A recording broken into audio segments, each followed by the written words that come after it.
사실 제 취향은 아닌데 남편이랑 너무 재밌게 봤어요. 피지컬 아시아를. 저는 시즌 1부터 지금까지 다 빠짐없이 챙겨봤거든요. 사실 남자분들이 좋아하실 법한 스타일인데 이게 은근히 여자분들도 좋아하신단 말이에요. 어떤 게 이런 매력이 있었고 전반적인 후기는 어떻는지, 어떤 캐릭터와 어떤 장면이 그렇게 재밌었는지 한번 쭉 이어가 보도록 하겠습니다. 저의 평소 취향은요, 사실 드라마 중에서도 미드 좋아하고 정치, 로맨스, 힐링 이런 것들 좋아합니다. 남편은 UFC 되게 좋아하거든요. 그래서 가끔 저한테도 막 보여줘요. 뭐 정찬성 리즈 시절에 너무 잘했다고 막 보여주는데 저는 솔직히 싫은 거예요. 왜냐면은 어쨌든 막 때리고 피도 나고 하잖아요. 이게 일종의 공포스러워가지고 보는 순간 아우 막 이렇게 눈을 찌푸리게 되는 게 있어요. 근데 이게 남자들이 보기에는 어떤 것 같냐면 이런 폭력성은 이렇게 조미료 치는 수준의 자극성 같은 재미인 거고 신체적인 특징이 그 상황에서 어떤 기술과 합쳐져서 어떠한 위력을 보여줄 수 있는가 이게 하나의 재미로 느껴지는 거예요.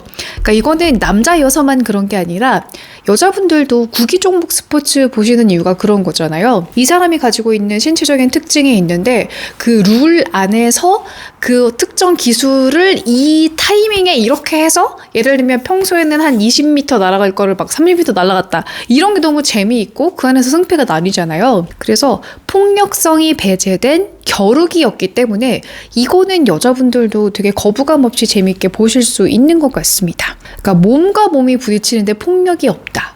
이건 단순히 룰이 조금 더 창의적으로 짜였을 뿐이지 그 안에서 나름 성장하는 서사도 있고 이렇게 약자를 응원하는 언더독도 요소가 또 다 들어가 있고 누가 결국에 우승할지는 모른다. 그래서 뒤에 이어질 것들이 궁금하다.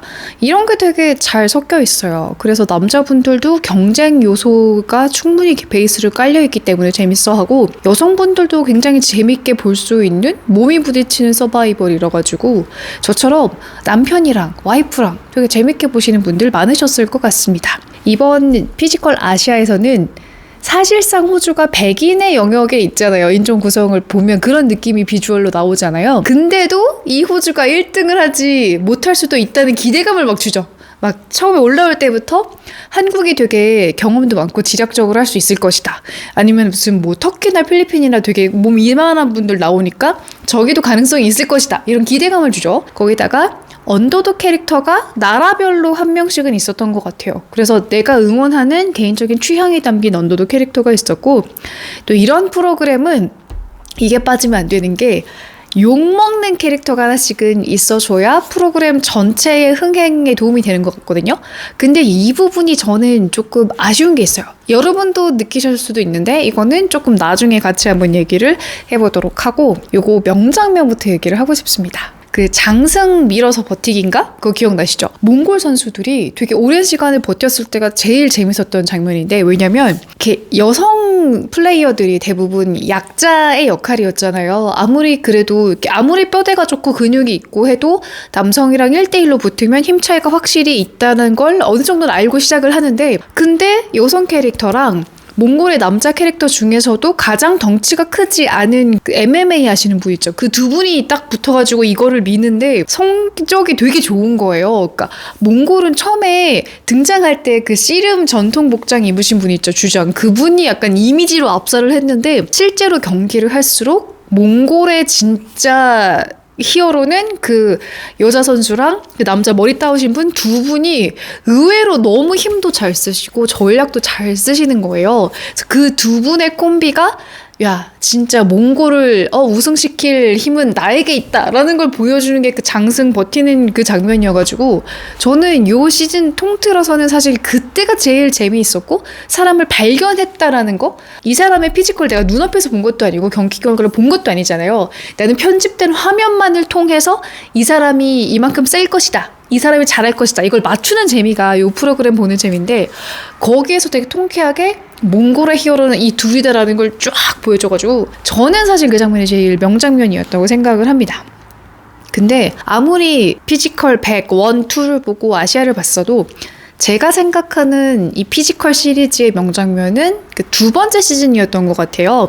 그 우리나라 유도 선수가 나오셨을 때 기억나세요? 1대1로 붙어가지고 시간 내에 공을 뺏는 그런 미션이었는데 이분이 나오자마자 다른 사람들은 막 1초라도 아끼려고 막 뛰어가는데 이분은 나오자마자 딱 무도인의 자세로 이렇게 인사부터 하시고 시작을 하셨거든요. 본능적으로 이기고 싶은 것, 그러니까 경쟁심이 들고 싸우고 싶어 하는 것은 인간의 본성이잖아요.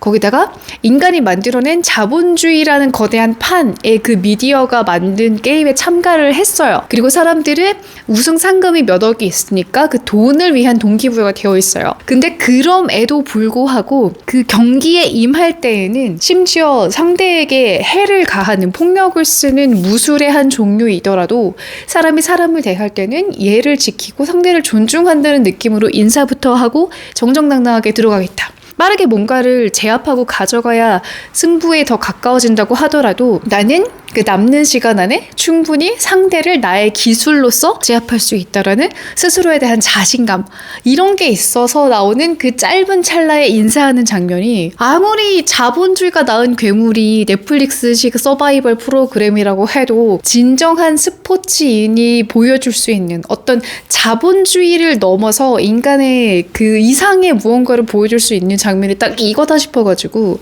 지금까지도 저에게 피지컬 시리즈의 명장면은 그 장면입니다. 힘들게 싸워온 많은 사람들이 있지만 그 이상으로 예의와 자신의 어떤 태도를 다 굳건하게 보여줄 수 있는 거, 그리고 그건 내가 충분히 상대방을 제압할 수 있을 만큼의 인생을 건 훈련을 해와서 가진 몸이 있었기 때문이라는 자신감, 이런 태도가 저는 솔직히 제일 멋있었던 것 같아요. 이번에는 그런 뭐 유도하신 분도 나왔고 무에타이 하신 분도 나왔었는데 딱 그런 장면은 캐치가 되지 않았던 것 같습니다. 그래서 저는 두 번째 시즌의 그 장면을 여전히 명장면으로 꼽고 있어요. 그러면서 또 생각을 하는 게 올림픽 메달리스트들은 뭔가 다르다라는 느낌을 받아요. 클래스가 좀 다르다고 해야 되나? 이번에 또 피지컬 아시아에서는 일본의 유도 선수 있었잖아요. 조금 키 작으신 분. 저는 그분은 헌신이라는 것은 무엇인가를 다 보여주신 것 같아요. 다 거기에 나오신 모든 분들 다 멋있는 분들이지만 뭔가 국가대표가 돼서 올림픽 메달까지 땄다는 거는 그런 걸 갖춰야 저런 사람이 되는구나 하고 약간 납득하게 되는 게 있었어요. 그런 분들을 좀 멋있게 봤습니다. 선수들 얘기하다 보니까 좀 좋았던 캐릭터 얘기를 하고 싶은데 이렇게 일찍 떨어져서 아쉬운 사람들 얘기를 꼭 하고 싶었어요. 그러니까 보시면서 그런 거 느끼지 않았어요? 저는 그 태국의 배구 선수 있죠, 제임스, 그 남자분, 그분이랑 여자 주짓수 선수 있었어요. 막 우리 팀이 피를 봤다 이러면서 완전 테토녀라는 게 저런 거구나, 정말 표본이구나 하고 봤는데 그 두 분은 다른 프로그램 같은 거에서 뭘 겨룰 수 있으면 한번 보고 싶다라고 생각했습니다. 그 체구나 표정에서도 충분히 느껴지는 살의가 있고 열정이 있잖아요. 그 배구 선수 제임스 그분은 왜 다른 사람들 인터뷰한 것처럼 그냥 겉으로만 화려한 사람 아니야? 이런 이미지를 줬는데 실제 미션 하는 것마다 너무 열심히 하고 힘도 되게 세가지고 와, 저 사람은 진짜 열심히 사는데도 밝은 표정과 어떤 상대방에게 이런 에너지를 줄 수 있는 사람이다. 그냥 이렇게 나오는 선수라는 거 말고도 인간적으로도 조금 마음이 쓰이는, 왠지 관심이 가는 그런 사람이었어요. 그분은 다른 뭐 프로그램 했으면 좋겠어요. 되게 재미있게 흥미를 가진, 하지만 아쉽게도 초반에 떨어진 분이었고, 그리고 이유는 모르겠는데 저는 일본 레슬링 하는 여자분 있죠, 노노카 씨인가? 그분을 응원했어요.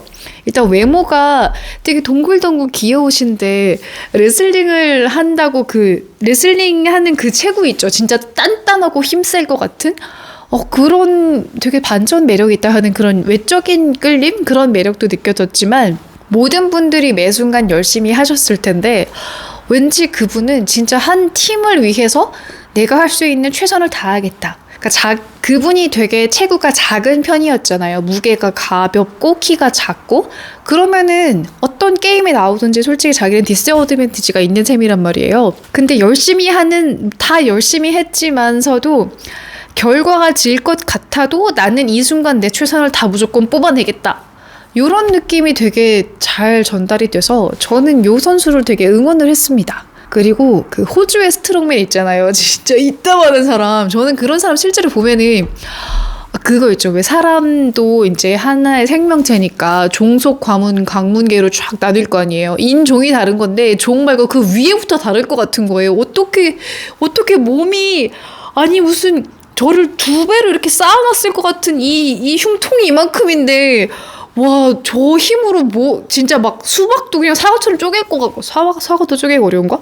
막 이렇게 쪼갤 것 같고 막 이런 사람인데, 이렇게 표정 짓는 거 보면 너무 귀여운 거예요. 왜 오히려 덩치 크고 험상궂은 인상의 사람들이 성격이 되게 아기자기하고 귀여운 거 있잖아요. 그래서 요 에디는 왠지 막 뜨개를 한다고 해도 어울릴 것 같은 그 이미지 뭔지 아세요? 오히려 큰 분이, 덩치가 큰 분이라서 주는 귀여움이 있거든요. 그런 게 있어가지고 좀 좋아했는데 어쨌든 잘나시다가 중간에 가시게 됐죠. 네. 근데 호주가 결승에 올라왔으면 솔직히 1등 했을 것 같아요. 그 힘이, 근데 그게 또 있죠. 만약에 호주가 올라왔으면 맨 마지막에 그 쇳덩어리 들고 이렇게 기어가는 거 있잖아요. 그 게임에서는 그 체중별로 그게 나가다 보니까 호주에 있는 몸무게 가벼우신 분들은 그 무게를 버티는 게 너무 힘들어서 이렇게 단합이 하기가 어려웠겠다? 이런 생각은 좀 듭니다. 여러 가지 변수가 있긴 있었죠. 그리고 한국팀 얘기도 하고 싶은데, 민재가 제일 그 성장하는 캐릭터였잖아요. 어쨌든 이런 서바이벌 프로그램 같은 경우에는 성장을 하는 캐릭터가 있어야 좀 더 재미가 있어요. 근데 이번 피지컬 아시아에서는 쭉 성장을 보여줄 수 있던 캐릭터가 민재밖에 없었던 것 같거든요. 실제로 나이가 좀 어리고 생긴 건 되게 애기애기하잖아요. 그리고 초반에 그 다른 나라 만나가지고 인터뷰할 때나 처음에 경기할 때는 뭐야 되게 덩치가 큰데 생각보다 실력이 별로다. 씨름 말고는 아무것도 못하는 건가? 막 이런 이미지까지 줬어요. 편집하면서 일부러 이런 걸 의도했는지는 모르겠는데 덩치만 컸지 생각보다 뭘 잘 못한다라는 그런 면이 있었는데, 계속 퀘스트 1에서 5로 올라올수록 더 잘하는 모습을 보니까 더 응원하게 되는 거예요. 야, 진짜 저 덩치를 저렇게 쓰는구나 라는 걸 보여줘가지고 성장하는 모습을 보여준 유일한 캐릭터여서 더 좋았던 것도 같고, 그리고 의도한 건 아니겠지만 그런 거 있잖아요. 되게 상대적으로 어리신 분이잖아요. 왜 사람들이 조금 나이 드신 분들이 그런 생각하잖아요. 젠지들은 나약해서 안 돼.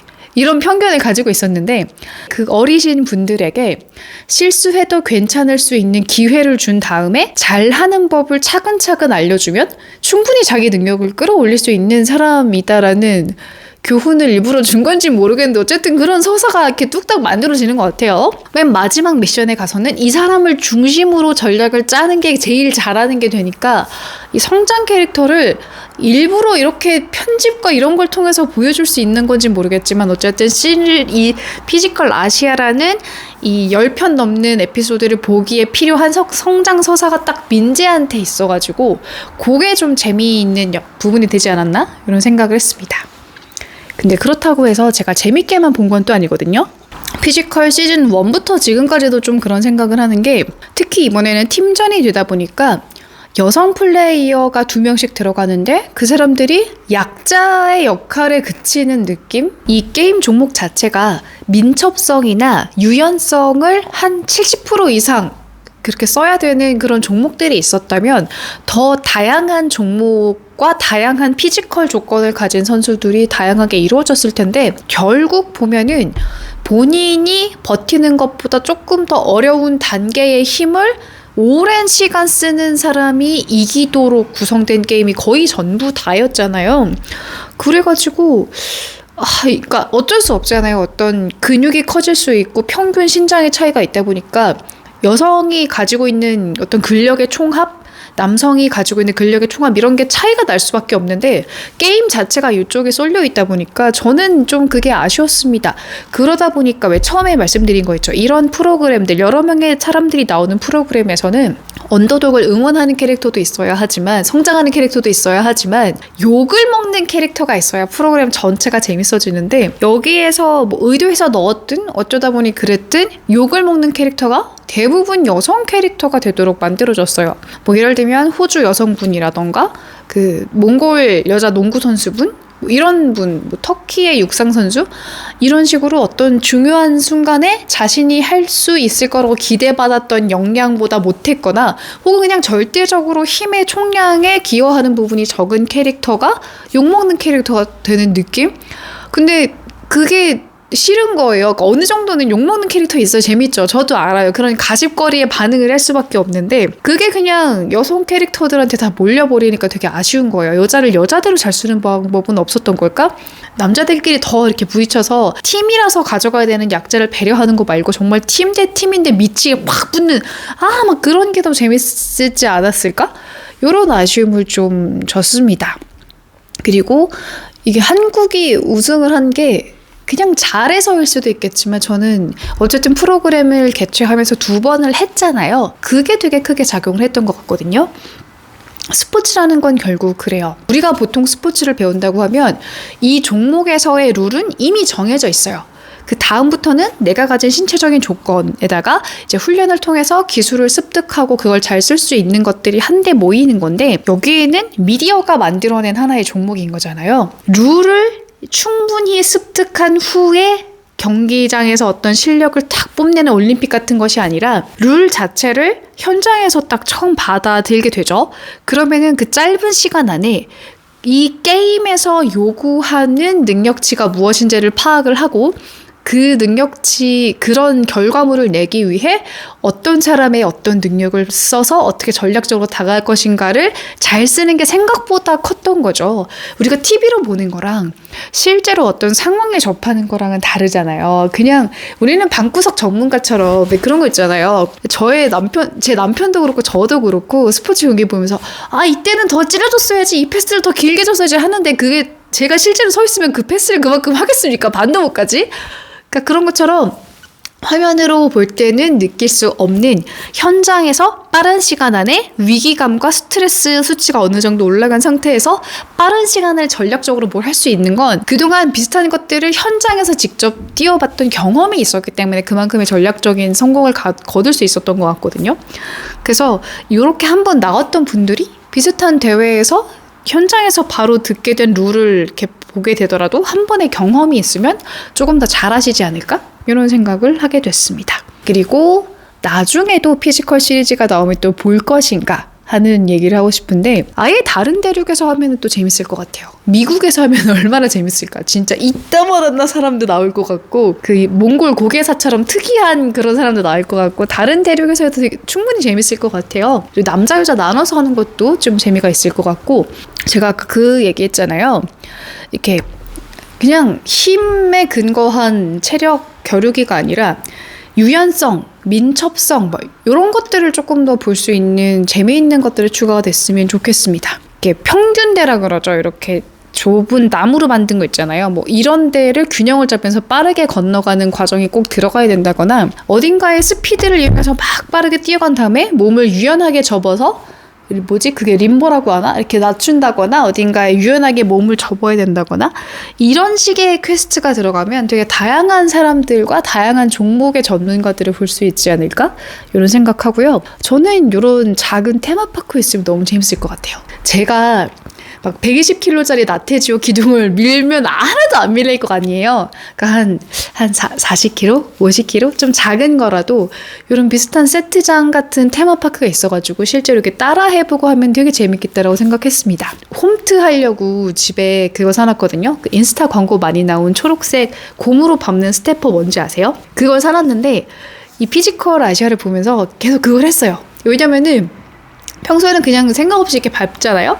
근데 화면 속에 막 몸 좋은 사람들도 저렇게 열심히 하는데 내가 뭐라고 지금 이거 밟다 내려올 건가? 좀 더 힘있게 꾹꾹 밟아보자 이러면서 평소에는 한 20분 타던 거를 이거 보면은 30-40분을 타게 되더라고요. 그래서 약간 운동하는 효과도 주고 좀 좋았던 것 같습니다. 피지컬 아시아를 재밌게 본 후기를 막 신나게 떠들어 봤는데요. 제가 혹시 너무 신나게 떠드느라고 좀 너무 많이 빼먹었거나 너무 비전문가적인 시선으로 봤던 게 있으면 자유롭게 댓글 남겨주시면 저도 보면서 아이고 이런 부분 놓쳤구나 하면서 재밌게 볼 수 있을 것 같습니다. 그럼 앞으로도 재밌게 본 드라마나 영화 얘기 계속 들고 올 테니까요. 구독 많이 눌러주시고요. 다음에도 만납시다. 안녕.